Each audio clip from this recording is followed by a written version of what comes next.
Hoy nuestro video podcast de A Fondo tiene un invitado que ha sido noticia en las últimas semanas, diría yo.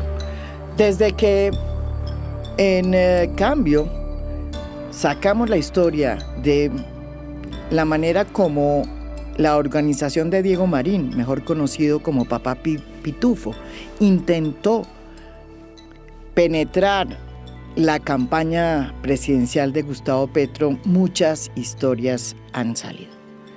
Una de ellas tiene que ver con el papel que habría tenido presuntamente el hermano del presidente Gustavo Petro, Juan Fernando Petro, con oportunidad de unas relaciones que él tenía con quien hoy se conoce como uno de los intermediarios de Gustavo Petro, César Valencia. Al respecto se han contado muchas historias, se han escrito columnas. La columna de Daniel Coronel, un muy importante investigador y periodista, contó también cómo Juan Fernando Petro presuntamente fue a la DIAN a pedir que le nombraran a una persona en el puerto de Buenaventura. Y según lo que cuenta el propio Daniel Coronel, esa historia pues sigue sin ser respondida por Juan Fernando Petro. Para contar muchas más cosas, espero yo, y para responder muchas preguntas que se han hecho sobre la participación de Juan Fernando Petro antes de la campaña y luego de la campaña, y la vinculación con presuntos intermediarios de Pitufo, pues hemos invitado aquí a Juan Fernando Petro para que nos responda muchísimas de las inquietudes que hay y para que nos cuente otras. Bienvenido, Juan Fernando. Muchas gracias, María Jimena, a ti, bueno, y a todo este proceso que ya más parece una novela. Sí, parece una novela. Y en la cual estamos, inclusive por ahí, ni siquiera la he escuchado, pero por ahí hay una canción ya de los hermanos Petro, los Pitupetros, creo que se llama la canción, espero escucharla.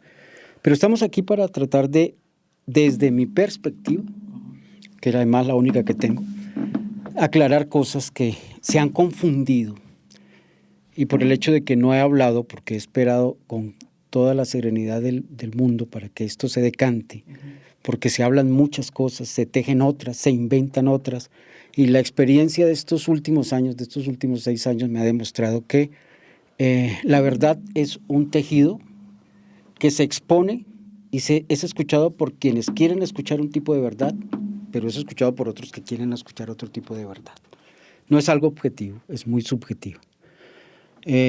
A veces las investigaciones periodísticas, y lo tengo que decir porque la experiencia me ha mostrado que no son unas investigaciones exhaustivas ni profundas, sino que se tejen sobre los comentarios que otros periodistas hacen sobre lo que otro periodista dijo o sobre lo que alguien planteó en algún punto, y empiezan a construirse tejidos de historias que mediáticamente empiezan a funcionar y a tener un efecto sobre la sociedad colombiana. Entonces estamos aquí para tratar de aclarar ciertos puntos. Bueno, comencemos por una pregunta que pues necesito hacerle. ¿Usted conoce a Diego Marín? Sí. Mejor conocido como Papá Pitufo. Sí, correcto. El zar del contrabando. Bueno. ¿Dónde y cuándo lo conoció? Lo conocimos hace ya, antes de que empezara la presidencia. En plena campaña lo conocimos, pero no por la campaña misma. Y no lo conocíamos como el zar del contrabando. No teníamos ni idea que los iban a llamar el zar del contrabando. De hecho, eso aparece recientemente ya cuando el presidente es el presidente. Uh-huh. Hasta ahora sabemos que se llamaba el zar del contrabando. Antes, ni idea. Y sí que menos que lo llamaban Papá Pitufo. Uh-huh. Lo conocimos porque él es el padrino de uno de los que en esa época era uno de los participantes de la Comisión Latinoamericana de Derechos Humanos, el abogado César Valencia. Resulta que Diego Marín es el padrino en todo el sentido de la palabra de él, y por eso tenían un vínculo, no sé si familiar directo o por lo menos de padrinazgo. Y César era el ahijado. ¿Y cómo se presentaba entonces el zar del contrabando? Como Papá un Pífilo. empresario. ¿Pero empresario de qué? De importaciones y exportaciones. ¿Y dónde lo conoció? ¿En qué sitio? Creo que lo conocimos en Cali, si no estoy mal. ¿Y con oportunidad de qué? ¿De una reunión? Sí, cómo? porque estaba con César en ese momento. Como César era miembro de la Comisión Latinoamericana, andábamos mucho en ese tiempo por todas las regiones del país con la Comisión Latinoamericana. Y ahí lo conocimos, y lo conocimos como se conoce a cualquier otra persona. Muchas veces he conocido a otras personas que han tenido pues vínculos con otras cosas. Y bueno, yo me hago la pregunta, después de que han pasado los años, hoy por hoy me pregunto, miércoles, parece que uno debería tener, antes de llegar a algún lugar, y ya es una cosa que yo empiezo a sentir de manera muy fuerte y profunda, tendría que antes de entrar a un lugar donde hay muchas personas, empezar a pedirle por anticipado la hoja de vida de todas las personas con las que me voy a entregar, a encontrar en ese momento, porque conocer a alguien aquí en este país puede ser traer una guillotina encima.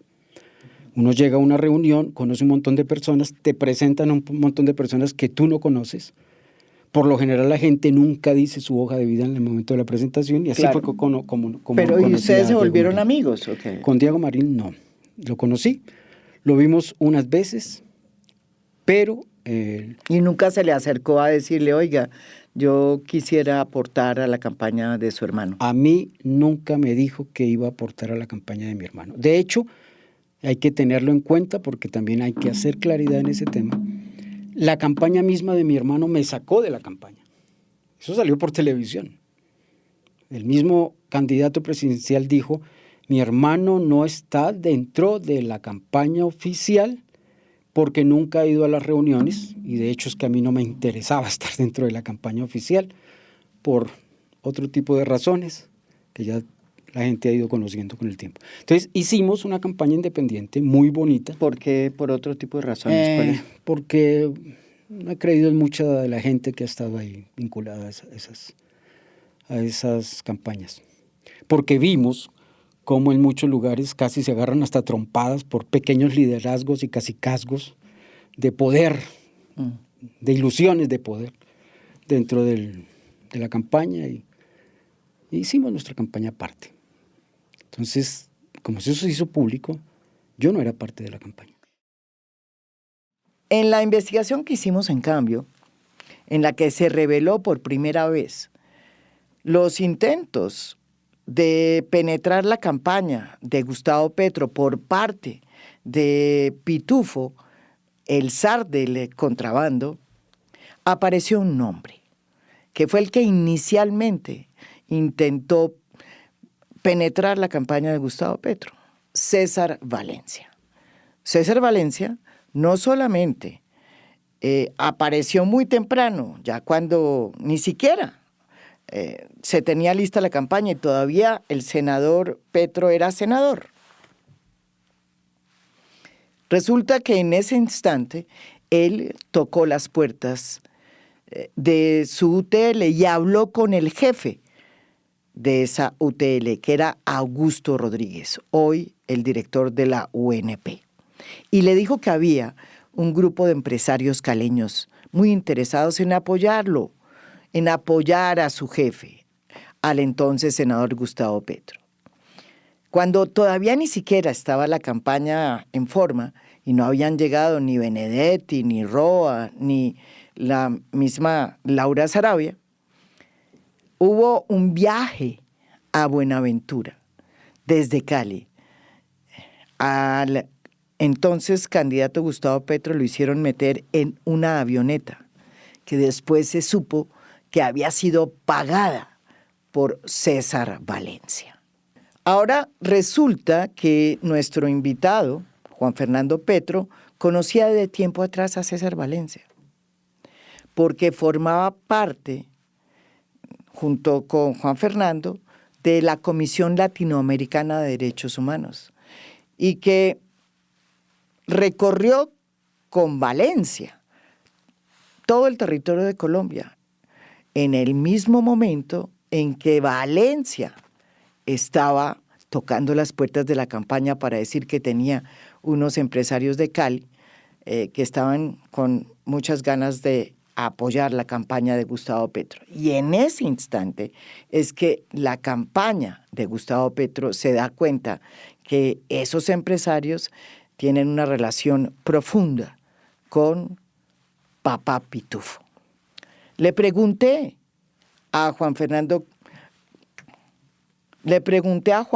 Petro si él no sabía que mientras él recorría Colombia con César Valencia en su comisión, pues no se había dado cuenta que también estaba hablando con Augusto Rodríguez y tocando las puertas de la campaña de su hermano.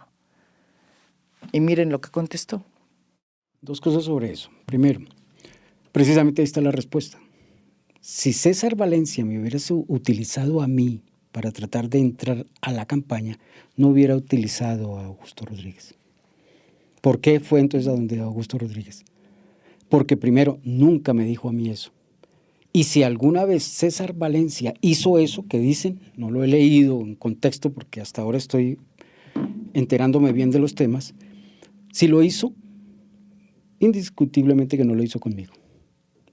Que ni soy consciente ni en ningún momento César me dijo hagamos esto para llegar a la campaña. Primero porque yo estaba por fuera de la campaña. Tal vez lo hizo por eso. Y quiso buscar a alguien de la campaña. Sí es que lo hizo. Pero conmigo nunca se habló de esos temas. Nunca se me planteó a mí. Lo que yo manejaba con la Comisión Latinoamericana y César Valencia, que es abogado de derechos humanos con la Comisión, eran los temas de derechos humanos y de paz en las regiones. Pero nada que tuviera que ver con la campaña. Aún más, en las investigaciones debe quedar claro y debe saberse, porque si son investigaciones profundas lo deben saber, que en los recorridos que nosotros hicimos, nunca estuvo César Valencia en los recorridos de campaña que nosotros hicimos por nuestros propios medios. En esa campaña que usted habla, de la cual dice que usted hizo por sus propios medios, ¿cómo se financiaba? ¿Quién la financiaba? Nosotros mismos, casi nunca lo he dicho, pero algunas veces lo he dicho. Vendimos todo lo de la casa, todos los muebles de la casa. ¿Y la campaña era para qué? Nosotros teníamos un anticuario, o todavía tenemos, pero nuestro negocio era un anticuario, era un colegio que tuvo que cerrarse, y un anticuario, y cogimos todos esos muebles de los anticuarios y los vendimos, y con eso subsidiamos la campaña, porque estábamos convencidos de que el camino de la filosofía política y filosofía social del actual presidente de la República era el camino que necesitaba este país y había que jugárnosla. Pero usted se hizo entonces una campaña aparte. Sí, que es lo que estoy diciendo. Nosotros armamos una campaña nosotros, a nuestro modelo, con nuestras ideas, llegábamos a las ciudades, a los pueblos y hablábamos. Yo hablé muchas veces. De hecho, ahí me encontré con gente de la campaña oficial. Ahora son ministros y senadores.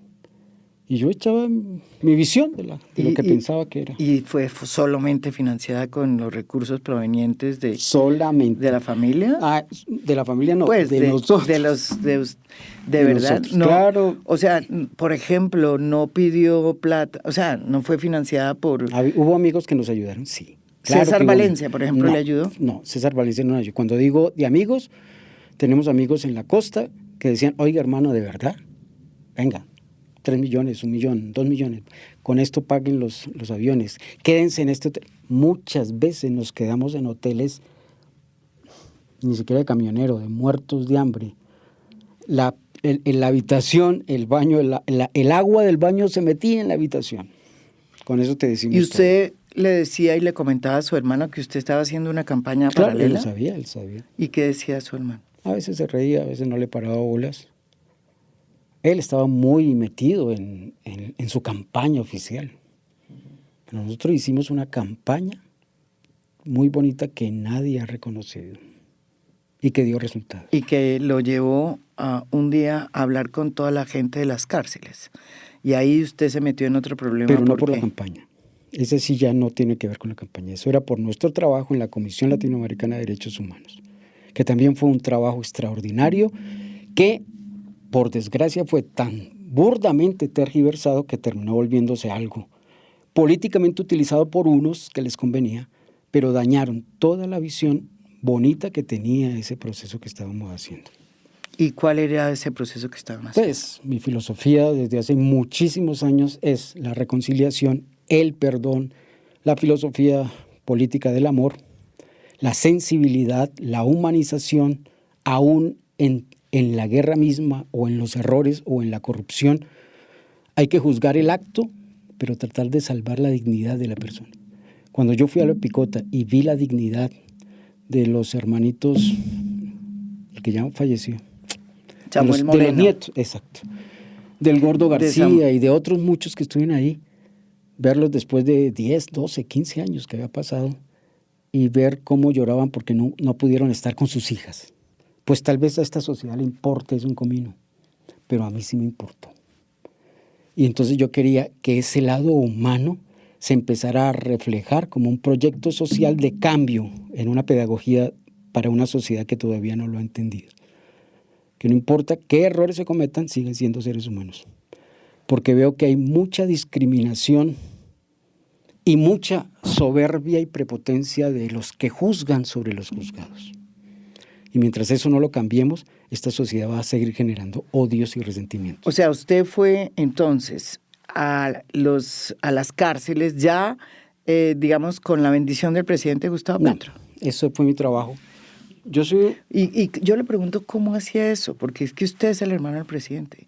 Y entonces, ¿cómo hacer la división? Antes que soy el hermano del presidente, María Jimena, soy un ciudadano común y corriente, soy un ser humano con su propio pensamiento. Como decían los griegos, sapere audere, es decir, piensa por ti mismo. Y eso es lo que he aprendido a hacer a través de muchos años de estudio, de pensar por mí mismo, independientemente que sea el hermano del presidente. Ser el hermano del presidente es una condición circunstancial. Pero yo antes de eso, de ser una condición circunstancial, pero digamos cuando se mezclan es que es el problema, porque a mí me parece que se mezclaron, o por lo menos da la impresión de que se mezclaron cuando usted va a la cárcel, a la Picota, creo que es, sí, se reúne con estos condenados, ¿sí? Muchos paramilitares y otros por corrupción, como dice usted, y lo que se conoce o la noticia que sacan en ese momento y que es lo que impacta es que usted les promete un perdón social a cambio de votos para el presidente Gustavo Petro. Eso fue lo que inventaron. ¿Quién estuvo allá, María Jimena? ¿Quién estuvo allá conmigo para que digan eso? Nadie.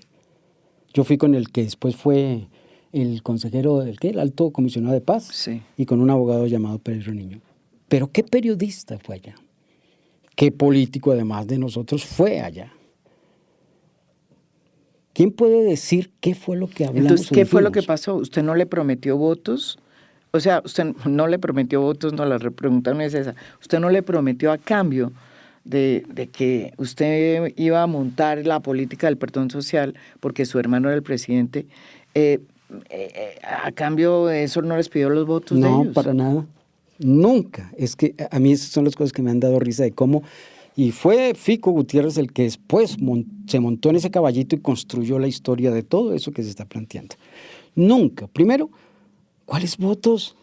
Después de 15 años fracasados, derrotados, acabados, indignos de una sociedad que se cree perfecta, que juzga, entre otras cosas que no voy a decir. Entonces, a negociar cuáles votos. O sea, los 15 votos que estaban ahí en esa Picota. Pero sí quería escuchar, porque el tema sí era muy importante para mí. ¿Qué pensaba sobre el perdón social? Pero es que hay que entender qué es el perdón social. La gente cree que el perdón social es cambiar una cosa por otra. No, el perdón social es el entendimiento total de una sociedad que debe aprender que, aunque se hayan cometido los peores errores, el ser humano debe seguir siendo ser humano y tratado como ser humano. Eso se llama perdón social, no más. no era cuestión de que les bajaran las penas, de cómo negociamos votos por esto.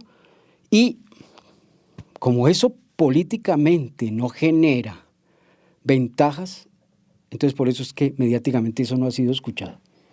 Pero cuando un político cogió eso para decir que yo me había metido hasta en el patio de los narcotraficantes y extraditables a pedirle o a decirle a los extraditables que a través de mí podían encontrar un puente para que no los extraditaran. Eso ya es invención total.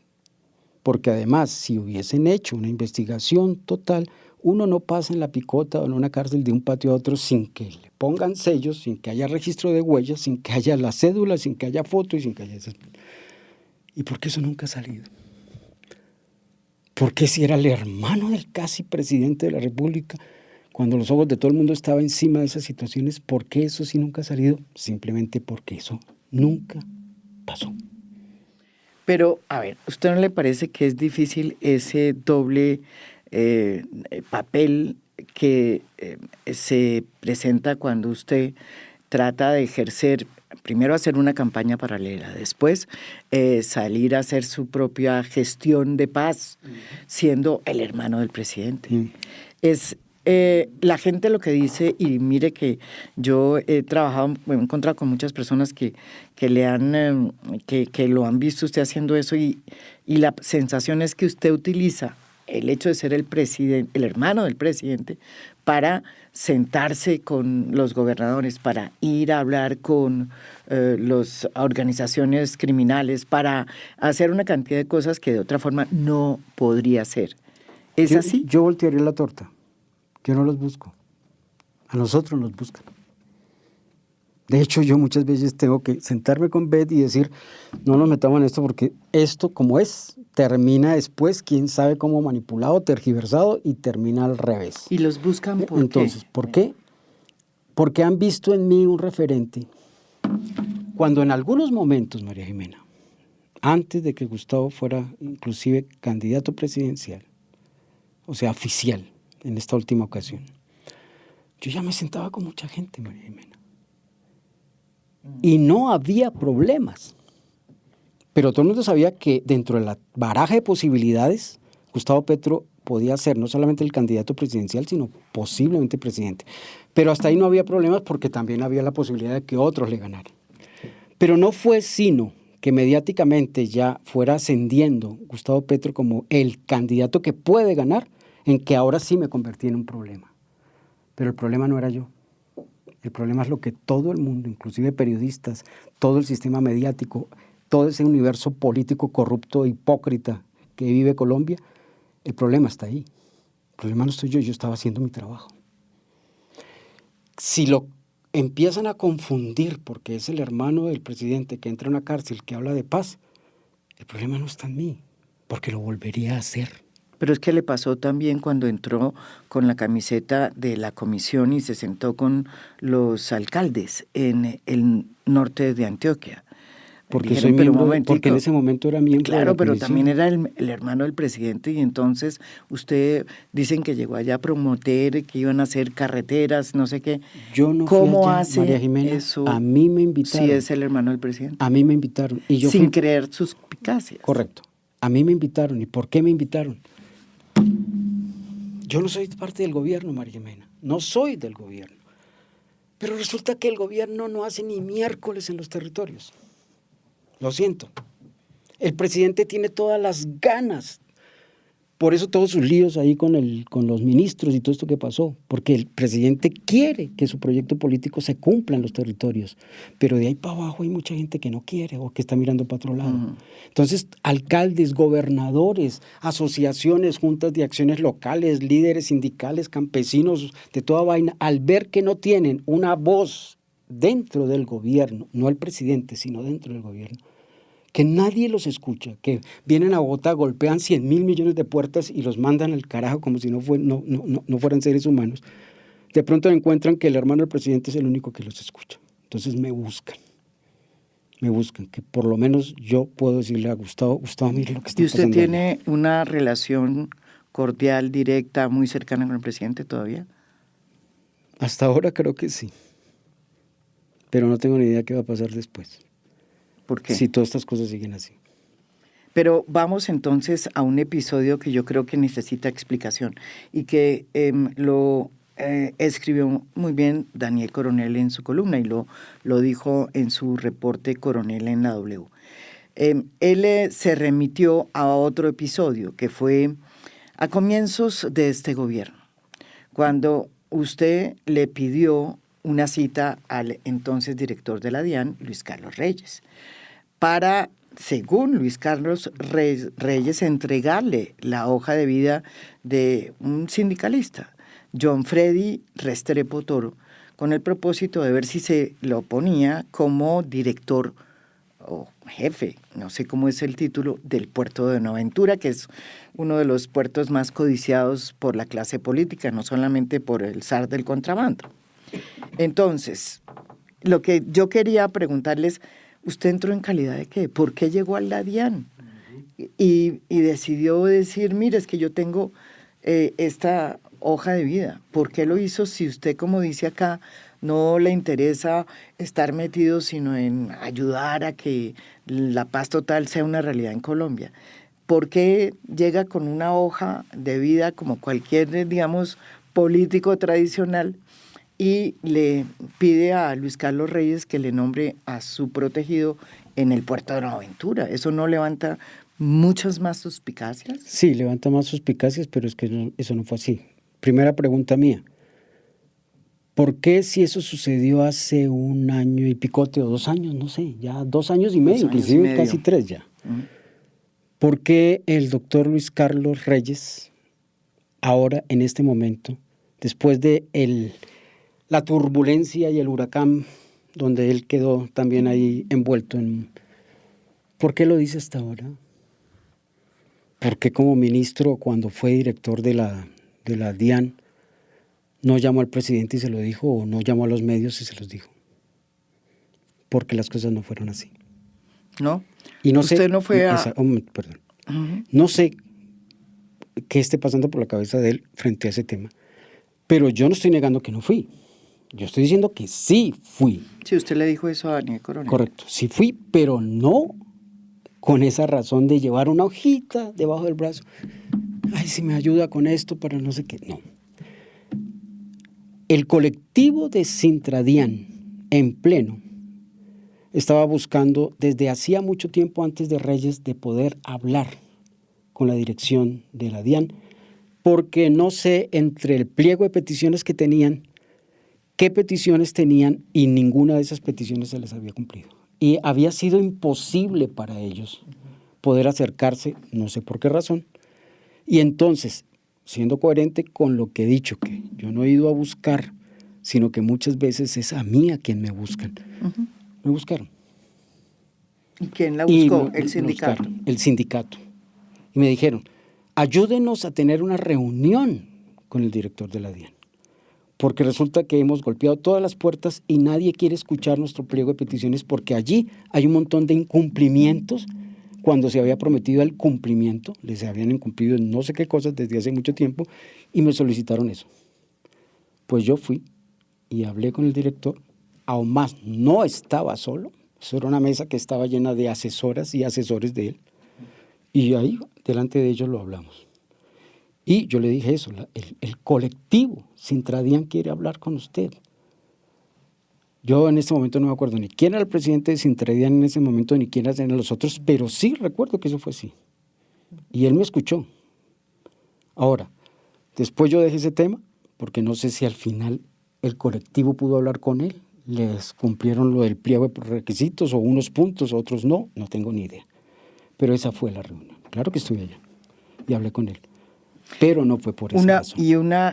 Y otra pregunta, usted fue allá con César Valencia. Ya fuimos con César Valencia. En ese momento César Valencia ya era, o sea, estamos hablando ya en los comienzos de la presidencia de Gustavo Petro.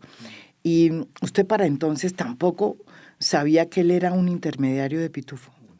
Ni sabía todavía en ese momento que lo llamaban Pitufo, ni que era el zar del contrabando, ni que César Valencia tenía en su mente planeado mirar cómo infiltraba la campaña. Después escuché en El Colombiano que no solamente la campaña, sino que a través mío quería intervenir para financiar o alterar la campaña en la costa, mejor dicho. Y digo, Dios mío, ¿a qué horas pensó todo Usted eso? no Pero sabía nunca, que no. César Valencia, para entonces, óigame esto, hace mucho tiempo ya había infiltrado la campaña en Cali e incluso había pagado una avioneta, cosa que yo escribí con Federico Gómez Lara, en cambio, que él había pagado una avioneta.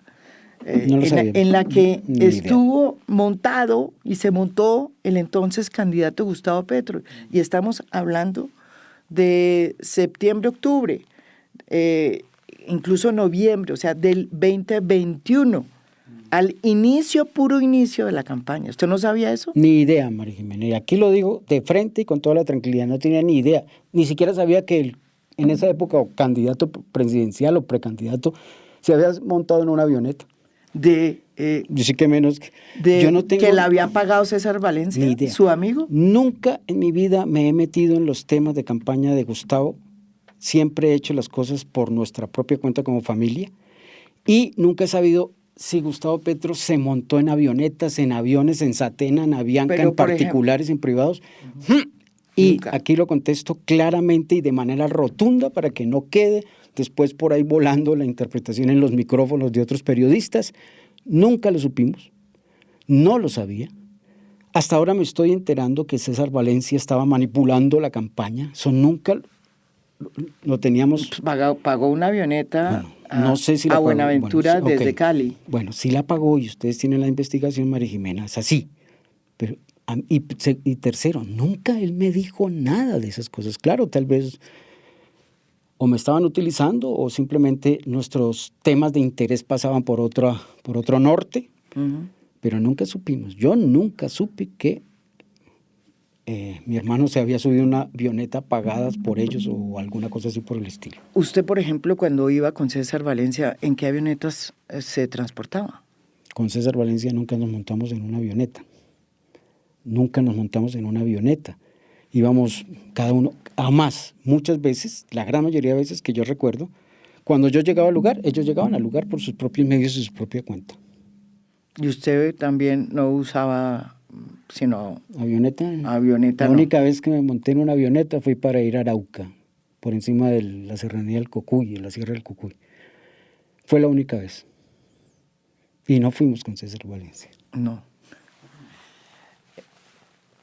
¿Usted diría que ha vuelto a hablar con César Valencia? Desde que empezaron, porque sí tengo que ser honesto, que una vez, estando hablando con mi hermana, de puente nos servía con Gustavo. Y Gustavo sí me hizo la pregunta, y ahí fue, pero ¿y eso hace cuánto? Ya hace como un año, más o menos. Sí. Tampoco tengo la fecha clara. Desde ahí fue que yo empecé ya, como que empezamos nosotros a razonar que Diego Marín no era un simple empresario. ¿Pero sí, no será cuando lo capturaron? Sí, no, lo capturaron mucho más para acá. Sí. Y, antes de que lo capturaran usted ya. Exacto, porque Gustavo hizo el comentario. ¿Qué le dijo? Se lo dijo a mi hermana y mi hermana me lo transfirió a mí, no me lo dijo directamente a mí. Estaba hablando era con mi hermana. Que Diego Marín tenía vínculos con el contrabando en Buenaventura. Claro, ahí se timbraron todas las alarmas porque ahí fue cuando empezamos como a mirar, a entender. Y entonces, claro, uno empieza a pensar, bueno, César Valencia es su ahijado. Pero en ese momento teníamos problemas ya con la Comisión Latinoamericana de Derechos Humanos. Para esos tiempos, César Valencia se había retirado de la Comisión Latinoamericana. ¿Y por qué? Él le interesaba meterse a la JEP. Y de hecho se metió, duró poco. Él siempre me dijo, me interesa la JEP, tengo algo hablado con no sé qué en la JEP, y allá fue a parar. Y hasta ahí perdimos el vínculo. Después, en la medida en que todas estas cosas se han ido cogiendo fuerza y todas estas vainas de lo que pasa con ellos, pues claro que no tenía ningún vínculo. ¿Y usted tampoco conoció a una persona llamada Víctor Hugo Sierra Gutiérrez? Víctor Hugo Sierra Gutiérrez, no me suena el nombre. Víctor Hugo Sierra. Sí. Le decían Harry. Harry. No. Porque era amigo de quién. El otro intermediario de Pitufo, que fue el que estuvo precisamente en el momento en que se pactaron los dineros que fueron a parar a la campaña. Y después estuvo también en el momento en que se entregaron por orden de Gustavo Petro. No, por lo que te digo, yo. Y Gustavo Petro nunca le contó a usted del episodio en la campaña, de cómo él había decidido devolver esa plata a Pitufo. No, es que ni siquiera sabía, hasta que Augusto Rodríguez dice por ahí que 500 millones de pesos, ni idea teníamos de eso. Por lo que te digo, yo vínculos con la campaña oficial, ni de lejos. Y sí que menos con cómo manejaban los dineros, o a través de quién, o cómo hacían los viajes. No. Una vez Benedetti sí me dijo, el candidato quiere hacer un viaje a través del río Magdalena para hacer la campaña, siguiendo el río Magdalena a través de los pueblos. Si quiere un espacio ahí. Benedetti me decía, pues vayas en el helicóptero con el candidato. Y yo nunca me fui en un helicóptero con el candidato, ni con Laura Sarabia, ni con Benedetti, porque eso ya era mi manera de decir, no, yo si hago mis cosas las hago de mi manera, pero no a través del oficialismo de la campaña. Entonces sí que menos sabía yo que había problemas de algunos dineros. Y yo le voy a hacer también esta pregunta porque quiero que me la responda con la mano en el corazón, como dice usted. ¿Usted fue a Madrid a hablar con Pitufo? No, nunca. ¿Estás seguro? Sí, exacto, y pueden armar la investigación a través de Avianca o a Latam o la empresa que hayan Se lo pensado. digo porque hay, hay personas que han dicho que, fuentes que han dicho que usted se fue allá a lo que va mucha gente, me imagino, a hablar con Pitufo. Sí, nunca. Miren las cámaras, qué sé yo, pueden mirar, no tengo ni idea, nunca. Y ese nunca es la verdad, porque nunca estuvimos ni con Pitufo, ni viajando para allá, ni sí que menos verlo en España, nunca. Te lo digo con toda la honestidad y la tranquilidad, porque nunca nos vimos con Pitufo ni nos fuimos con Pitufo. ¿Y usted, por ejemplo, de qué vive entonces? Okay. Esa es una pregunta. Bueno, actualmente aún continuamos con nuestro anticuario, que por lo menos me ha servido para publicitarlo, y ojalá pueda publicitarlo más. Y también tenemos otra de las cosas que me ha interesado, además de las cuestiones de paz, estamos organizando foros internacionales de paz en Colombia. Hicimos en Agua Azul el primer foro internacional con premios Nobel, cosa que ahí sí los periodistas no aparecieron ni por las curvas, ahí sí no, porque como que eso no genera la noticia explosiva, mediática. ¿Y la hizo solamente por usted ya sin la comisión, porque usted salió de la comisión? Ya como ciudadano. Es decir, es un movimiento que se llama Voces Unidas por la Paz y la Reconciliación de civiles, en todo el sentido de la palabra, ciudadanos. O sea, usted después de su experiencia con la comisión decidió armar esta ONG, digamos, una nueva ONG, sí, es un movimiento, con su esposa. Es un movimiento, sí, donde hay otras personas, muchas personas que se van uniendo, y queríamos traer en los foros los referentes internacionales premios Nobel. Hicimos ese en Agua Azul el 5 de diciembre, fue maravilloso, proceso de reconciliación entre víctimas y victimarios, entre niños, nos interesa mucho una pedagogía de paz desde la infancia. Ahora vienen a abrir el segundo en Barrancabermeja, más grande, con premios Nobel. Y de una vez estás cordialmente invitada y vamos a abrir el espacio a todos los medios de comunicación a ver si les interesa la pedagogía de paz.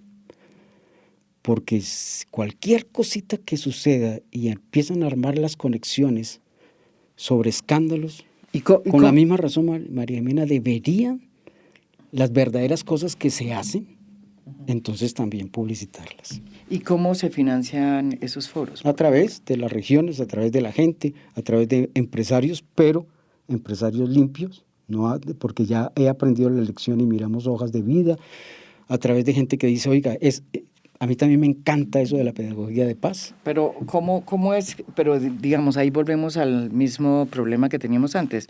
Digamos, obviamente, ¿quién le niega en este momento al hermano del presidente un aporte para un foro que va a hacer? Pues ¿Usted no se sé, presenta no sé, como...? yo no me presento como el hermano del presidente, yo soy Juan Fernando Petro. Y Beth sabe muy bien que muchas veces hablamos sobre ese tema y yo digo, oiga, qué estupidez tan grande. Ahora soy el hermano del presidente, qué cosa tan importante. No, mejor dicho, el hermano del presidente. Y mucha gente me dice, pero es que usted no ha entendido lo que usted es. Yo digo, ¿qué soy? El hermano del presidente. Ah, madre, vaya orgullo. Pues me quito ese orgullo, María Mena. A mí ser el hermano del presidente no me sirve para nada, no me ha servido para nada. Pero no le He sirve tenido para... todos los dolores de cabeza, hemos tenido las peores crisis porque no ha sido nada, ninguna ventaja para nosotros ser el hermano del presidente. Y no lo estoy diciendo porque nos faciliten cosas para vivir mejor, no, sino porque ha sido un problema de existencia a lo largo de estos Pero años. ¿no le parece a usted que también es un problema para el presidente tener un hermano que está, pues, de alguna manera beneficiándose del hecho de que él es presidente para hacer sus propias agendas, para montar su propio proceso de paz, para hacer sus propias negociaciones? No es difícil y de hecho por eso está usted investigado en la fiscalía. Ya no estoy ¿Tiene investigado en la Ya fiscalía, no, realmente nunca me abrieron a mi investigación. no me diga. Nunca, porque es que ¿Nunca? no hubo caso. Mire, yo sé que No Barbosa, abrieron. yo sé que el fiscal Barbosa mandó todo su cuerpo del CTI 10.000 veces a las cárceles para investigar dónde había yo cometido el error y el delito para, mejor dicho, ¡pum!, hundirme. Pues con las 10.000 veces que fueron, y eso sí nunca lo sacaron por los medios de comunicación, nunca encontraron absolutamente nada porque no podía haber O sea, nada. ¿se cerró la investigación? Ahí está, en el aire, pero en la última vez el fiscal, que no me acuerdo el apellido, había dicho que yo pasaba como víctima en la fiscalía, no como Victimario. agente de investigación. Es lo último que espero que pasó y es lo que me deja tranquilo porque además no creo que haya fuente para una investigación. Pero yo iba a decir otra cosa que se me fue A ver, ¿qué se sería? me fue el palomazo. Estaba hablando sobre lo que es difícil ser... El hermano del presidente. o sea, si no es diría, difícil para el presidente tener un hermano como pero me usted. pregunto por qué es difícil para el presidente si lo que estamos nosotros llevando a la práctica real, no a la teoría, no a la conceptualización ni a la abstracción, sino a la práctica real, es su programa. Gustavo, cuando antes de ser presidente, ¿qué le vendió a este país? La paz total. ¿Qué estoy haciendo yo en los territorios con Beth y con un grupo de gente que cree en eso? Hablando sobre la paz total. Entonces, no estoy en contravía de, sino por lo tanto impulsando lo que el mismo presidente ha planteado. Ahora, el otro punto que se me había olvidado decir Me es que... parece muy difícil esa figura porque, claro, atraviesa una serie de zonas grises. Porque es Gustavo casi como tener... porque Gustavo no es el gobierno, Gustavo es el presidente. Pero detrás de él está el gobierno, lleno de un montón de gente con unos intereses particulares a los que muy poco les interesa la paz total o la riqueza de los territorios. Y el segundo punto, María Jimena, es que nosotros hemos, con mi esposa y otras personas, entrado al mundo de las energías limpias, al concepto del proyecto social del presidente cuando dice hay que democratizar la energía para que no los monopolios no manipulen toda la energía, los pocos monopolios que hay para que manipulen la energía y la suban de costos, sino democratizarla es que las comunidades en los territorios sean parte del negocio. Y nosotros estamos trabajando en función de eso. Entonces, por un lado, manejamos la agenda de paz que quiere el presidente. Por otro lado, manejamos el tema energético que quiere el presidente. Entonces, ¿por qué yo soy una contravía? A menos que haya alguienes interesados en hacerme ver frente al presidente y frente a la sociedad como que yo soy un problema para el presidente. Sí, por el contrario.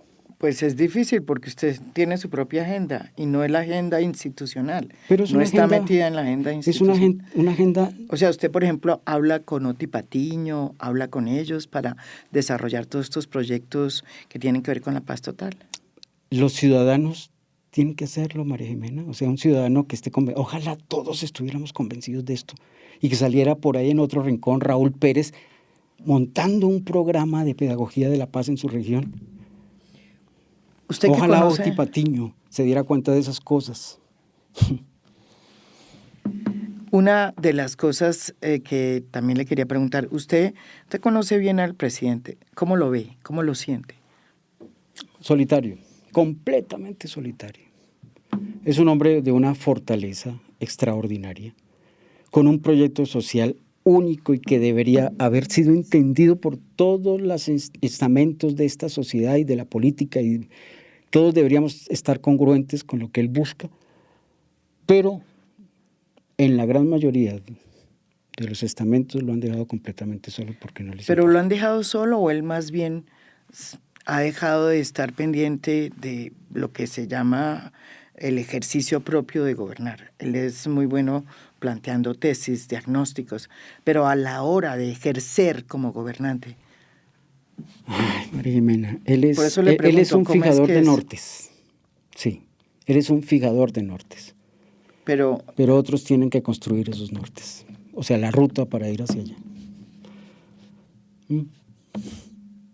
Él es ¿y usted sí cree que tiene él la es la fortaleza? brújula. La brújula muestra el norte, pero la brújula no va para el norte, pero lo muestra. Él muestra el camino. Sí, y no lo ve agobiado, yo lo veo agobiado. Sí, sí, claro. ¿Y cómo no, María Jimena? ¿Cómo no va a estar Pero usted cree agobiado? que le pesa que usted lo vea él fuerte, está metido, usted dice Él que es es fuerte, fuerte. pero como todo ser humano tiene su límite último de resistencia. Ahora, empujar esta tractomula llamada Colombia, cuando todo el mundo mira para cada quien para un lado diferente, pues toda la energía se disipa en pelear, en encontrarse, en tener que sacar, tener que poner, que el otro, que...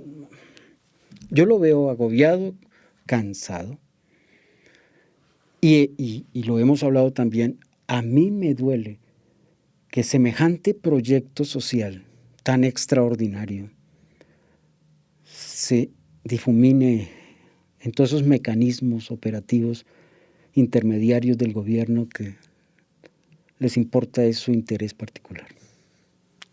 Bueno, pero eso es lo que se llama gobernar, o sea, la institucionalidad hay que usarla para Sí, gobernar. no Usted puede está caber. por fuera haciendo, digámoslo, de otro lado, pero ya para finalizar, em, usted insiste en que nunca ha recibido ni un dinero de Pitufo. Yo creo que después de semejante escándalo, yo no he leído, hasta ahora esta mañana fue que leí el comentario del colombiano, el artículo. Pero te pregunto, Diego, no me gusta llamarlo Pitufo, Diego. pero digámoslo Diego, sea lo que sea como sea, ¿ha hecho el más mínimo comentario que yo recibí de él dineros? Creo que ni Daniel Coronel, ni el del colombiano, ni tú, ni no sé quiénes más han escrito sobre el tema. Han escuchado. Yo lo que he escuchado es que la campaña, que los senadores del Pacto Histórico viajaron en los aviones o avionetas de él, que Augusto alguien recibió 500 millones y que los devolvieron y que no sé qué diablos, pero yo por ahí, más allá de una señora llamada Claudia Gaviria, que después ella, tengo entendido que desmintió, que estaban vinculándola también conmigo, ella después como que lo desmintió, no sé cómo sea la cosa, porque no conozco a la señora Claudia Gaviria, ni ella me conoce a mí, ella nunca podrá decir que sí, yo conozco a Juan Fernando. Entonces también sucede mucho de lo que ha sucedido en los últimos años, y es que claro, llega alguien, porque eso sí es cierto, se toma la foto, oiga, Juan Fernando, venga, tomémonos una foto, y yo como soy tan pendejo me tomo la foto, cosa que me ha criticado mi esposa, no te tomes más fotos. Me tomo la foto con 2 o 3 personas. Después esa persona lleva esa foto a algún territorio y dice, mire, yo soy íntimo amigo del hermano del presidente, y empieza a montar sus propios negocios, metiéndome a mí. Y de eso nos hemos dado cuenta miles de veces que ha sucedido. No con eso quiero justificar que eso sea siempre así. Pero cuando tú me preguntaste si sabía que que Diego hacía estas cosas, no lo sabíamos en su momento en que lo conocimos. Que si nosotros recibimos dineros de él para la campaña o algo así por el estilo, no. No, porque no fue así. Que si fui a la DIAN, sí fui a la DIAN. Pero hablar por el colectivo de Sintradian, no para llevar una hoja de vida. Entre otras cosas, no sé qué más temas hay ahí. No, y otro tema que lo pregunta Daniel Coronel en su columna es que hay cosas que no concuerdan en las versiones que se está dando, sobre todo por un tema que tiene que ver con una relación con Luis Fernando Acosta Osío. ¿Usted sabe quién es? Ah, sí, porque eso sí es cierto que Daniel Coronel me mandó un mensaje que si conocía a Luis Fernando Acosta. Yo a Luis Fernando Acosta no lo conocí. Una vez nos invitaron a el Hospital Metropolitano de Barranquilla, creo. Sí. Y lo conocimos. ¿Por qué? ¿Por qué es importante Luis Fernando Osía? Porque es presuntamente una persona involucrada en el mismo intento de un soborno a un juez que llevó a la cárcel al senador Eduardo Pulgar. ¿Usted no sabía? No, porque fue con Juan Acosta. No sé si sea primo, hermano, tío, sobrino, que no sé. Y sí lo dije porque yo contesté eso a Daniel Coronel. Con ese tal Luis, nunca. Con Juan José Acosta. Sí fuimos porque él es médico y él me mostró el hospital, un hospital de altísima tecnología, pero perdiéndose miserablemente. Los 2 últimos pisos que vimos, completamente podridos, con escáneres, rayos de toda esa vaina, toda la mejor tecnología. Entonces, que si podíamos hacer algo para que el hospital no se muriera. Pues yo no podía hacer absolutamente nada. Y se lo dije a Daniel Coronel, sí, claro que estuve allí con Juan José Acosta. Indiscutiblemente, porque eso es verdad. Sí, él estaba preguntando por Luis Fernando Acosta Osío. Es distinto. Es distinto. No sé si por el apellido serán hermanos, primos o alguna relación consanguínea, pero así fue. O sea, usted va a seguir haciendo lo suyo. Sí. ¿Y usted por qué dice que después de esto puede que las relaciones con el presidente se dañen? Porque ha quedado en todo este mare magnum de escándalos, de chismes, donde mucho hay de la manera como nos relacionamos muy mal los seres humanos. Yo me imagino que en todo el mundo, pero aquí en Colombia, quedan esas huellas, esas resacas, esas cicatrices que indiscutiblemente se van formando. Porque Gustavo tiene su visión del mundo y sus puntos de vista, y porque yo no puedo ser ajeno a que yo tengo los míos, independientemente de que él sea el presidente. Yo no haría nada, desde mi perspectiva, que vaya en contra de su proyecto social. Por el contrario, lo que le he dicho a él, lo que te he dicho a ti, he intentado decir, aunque muchas veces eso no ha salido en ninguna parte, es que nosotros de alguna manera estamos trabajando precisamente la parte práctica y real de su proyecto. Cuando usted ha hablado con el presidente Gustavo Petro sobre eso, ¿qué dice él? Es que yo creo que él debe decir, oiga, no se meta. ¿Digo o no? Porque no soy oficialismo, ¿no? No soy oficialismo. Y perdón lo que voy a decir, yo no sé si eso sea políticamente correcto, pero que creo que Gustavo debió habernos tenido más en cuenta. Los enemigos de Gustavo no somos su familia. No era la familia a la que había que advertirle que no se metiera en temas de gobierno. Era el gobierno que había que advertirle que había una agenda social extraordinaria que a trabajar en estos 4 años que se ha ido disipando ahí a lo largo de los días. O sea que Gustavo Petro aisló a la familia. Pero bueno, Nicolás Petro, usted tiene buena relación con Nicolás Petro. Sí, pero sí. Nicolás Petro también cometió una serie y sigue ahí muy campante, tranquilo, haciendo... No sé qué le vaya a pasar en el juicio, no sé para dónde va eso, María Jimena, no sé cuáles serán las pruebas en contra, a favor, no sé cómo termina eso, puede terminar, y si termina mal, pues ese muchacho perderá la posibilidad de... Hemos estado cerca ¿De Nicolás? porque el chiquito, Luca, ha sido la sensación de la familia en todos estos tiempos, ¿no? De alguna manera sacarlo a través de videos, Laura es una extraordinaria mamá con él y entonces eso ha acercado a la familia mucho con respecto a Luca. De hecho, yo lo he tenido también en los brazos, pero yo no sé cómo terminará Nicolás. Y eso, las consecuencias de eso también van a ser ¿Pero tenaces. usted Sí, cree que termina mal. Nicolás dice lo mismo, que todo lo que ha hecho es a favor del papá y por el proyecto del papá? Lo que yo conocí de Nicolás, porque como eso no lo sabía nadie, Ujú. esos movimientos internos o esas cosas. Pero lo que yo vi, quien le hizo una campaña oficial extraordinaria en la costa, que la sacó del estadio, fue Nicolás. Sí, pero a cambio de Sí, porque recibir dineros exacto, porque de esa una parte, cantidad de gente que correcto, ni siquiera entraron a la campaña. porque no lo sabíamos, María Jimena. O sea, eso se destapó por la pelea que tuvo, la discusión familiar con la esposa.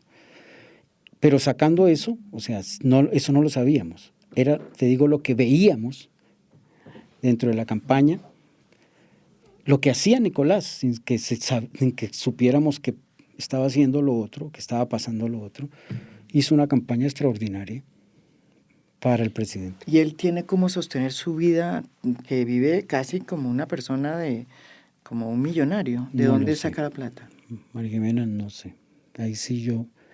De hecho, las veces que nos encontramos con él, yo ni pregunto. Yo ni pregunto. Y no llego a preguntarle esas cosas. Trato es de hacerlo sentir tranquilo, bien, que tiene un tío, una familia. Sí. Y tampoco es que nos veamos toda la semana, ni mucho menos. Él está allá en Barranquilla. Pero por lo menos que sienta el apoyo. Y él tiene una muy mala relación con el papá, todavía. No lo sé cómo están las relaciones con el papá. No sé si ha mejorado, no sé cuál sea la relación del papá con él. Yo trato de los puntos críticos que le puedan doler o alguna vez así por el estilo. ¿Y usted no habla meterme. con Gustavo Petro de esto, de su hijo No. Nicolás? Usted no. No, con Gustavo es imposible hablar esos temas. ¿Por qué? Porque él está solo absorbido en su mundo de la política. ¿Sí? Sí. ¿Y usted tuvo antes una buena relación con él? Claro, yo era el que lo llevaba para arriba y para abajo. Él siempre ha sido cegatón, entonces yo era sus ojos para todas partes, cuando éramos sardinos. Y sí, era con el hermano que más tenía usted empatía. Total. Sí. ¿Y eso fue cambiando o se mantuvo? No, eso ha cambiado muchísimo, María Jimena, eso ha cambiado del cielo a la tierra.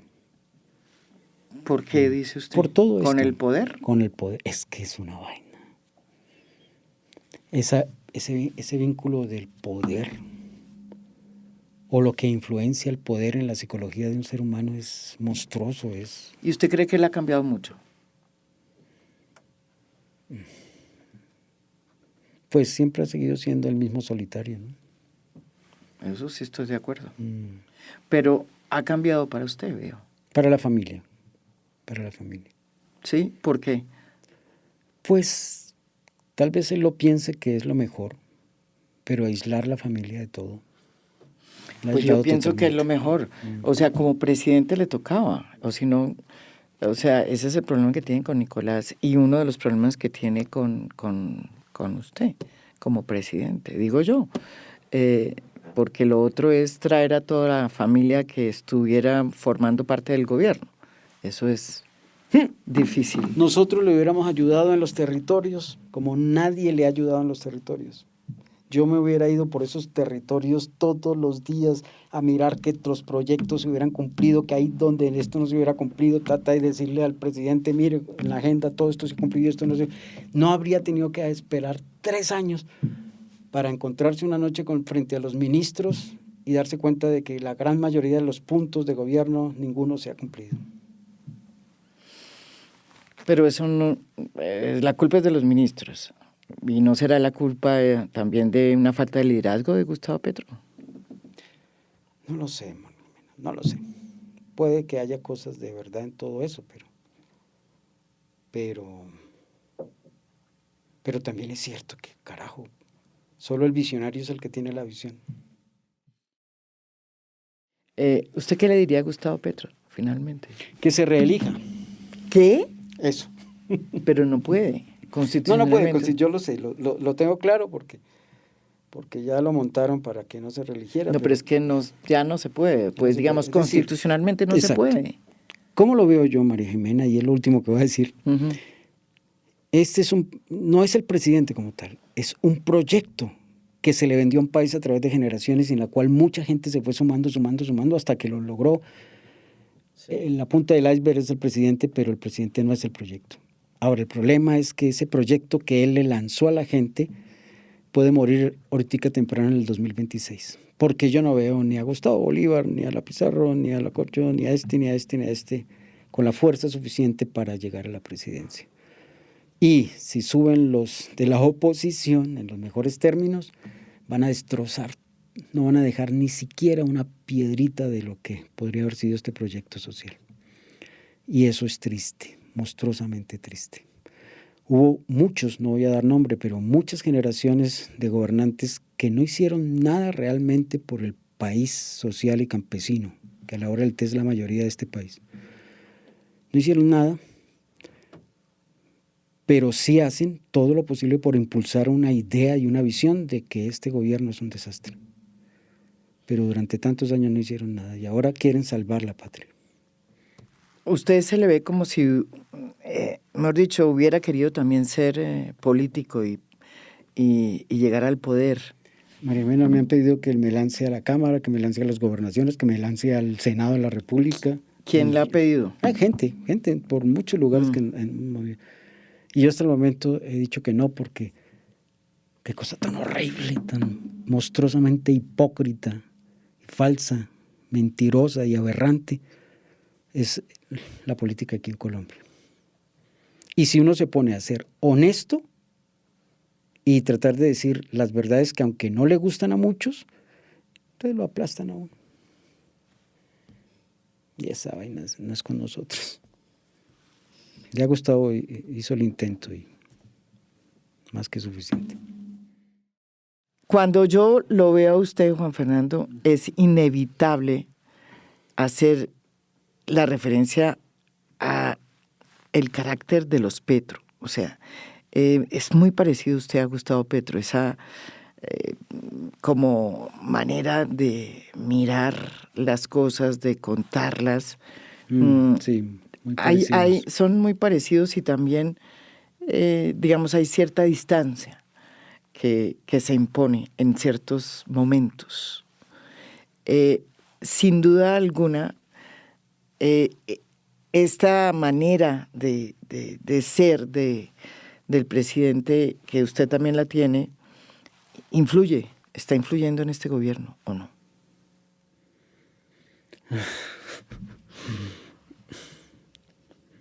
¿No? Creo que sí, ¿no? Creo que sí. Claro que sí, porque depende cómo una personalidad se comunique o se conecte con las otras personas y más con un gobierno que toma decisiones. Eso hace que la gente en parte tome decisiones de apoyar, colaborar, de meterse en el cuento o no. Cuando uno dice algo, pero está aislado de lo que dice, la gente no le sigue la corriente. Cuando uno se aísla es porque en su mente pasan mundos que solo caben en esa mente, que no caben en las demás mentes. Por eso el aislamiento. Porque si a Gustavo lo entendieran los que están alrededor y tuvieran la capacidad de crear esos mismos mundos que él crea, podría tener comunicación con ellos. Pero ese tema que él se aísla, que hay que entenderlo, porque eso es parte de la condición como es él y como es usted. Yo creo que usted es muy parecido en eso, me da la impresión. Sí, eso es cierto, en eso somos muy parecidos. Entonces,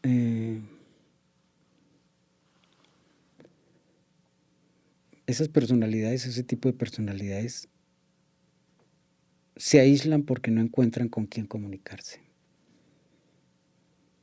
Entonces, Gustavo es una persona que se ha preparado, porque si hay una persona preparada, es ese hombre. Pero en esa misma preparación fue volando tanto que los demás, aunque también estén preparados, no alcanzan su altura de vuelo. Y eso lo separa de los demás, eso hace que no se comunique con los demás, eso hace que sus ideas queden muy, muy solas.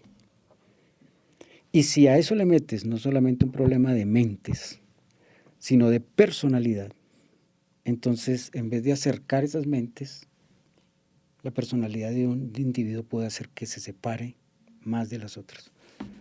¿Es Gustavo una persona carismática? ¿Tiene carisma para conectarse? Ay, a veces sí y a veces no. Cuando yo veo que él está hablando con pocas personas, no las mira a los ojos. No. Cuando él habla y se inspira hasta llegar a un estado místico, cuando tiene a 2,000, 3,000, 5,000 personas, tampoco las mira a los ojos. Él parece que no mira a los ojos de alguien en particular, sino que mira a los ojos de todos, que al mismo tiempo es como si no estuviera mirando absolutamente a nadie. Es decir, él no se puede comunicar de persona a persona. Él aprendió para comunicarse o dar un mensaje a las masas que no tienen ojos. Y es la única manera como puede comunicarse. Pero si alguien se le acerca a mirarlo a los ojos, él inmediatamente evade. Eso es una cuestión de su personalidad. Y eso lo aísla también. Más allá de que su mente también lo aísla de los demás.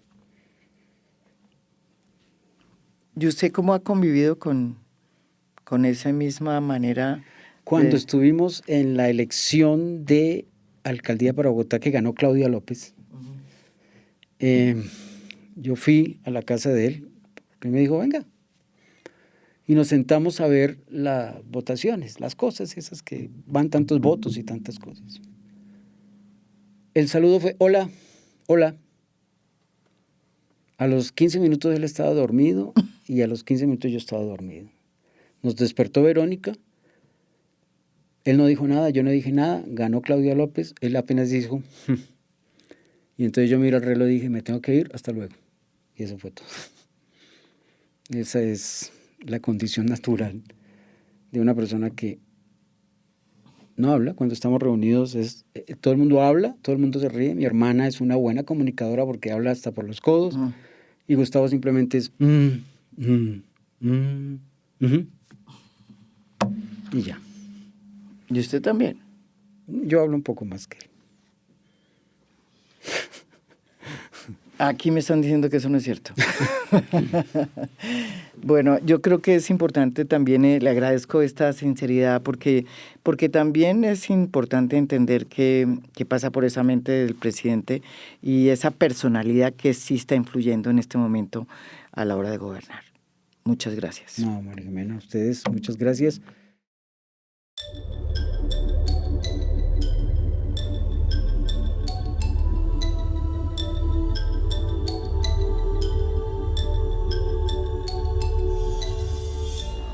A Fondo es un podcast producido por Mafialand.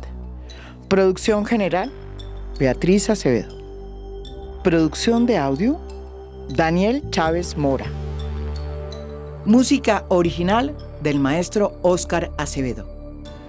Nos pueden escuchar también en mi canal de YouTube. Gracias por escuchar. Soy María Jimena Duzán.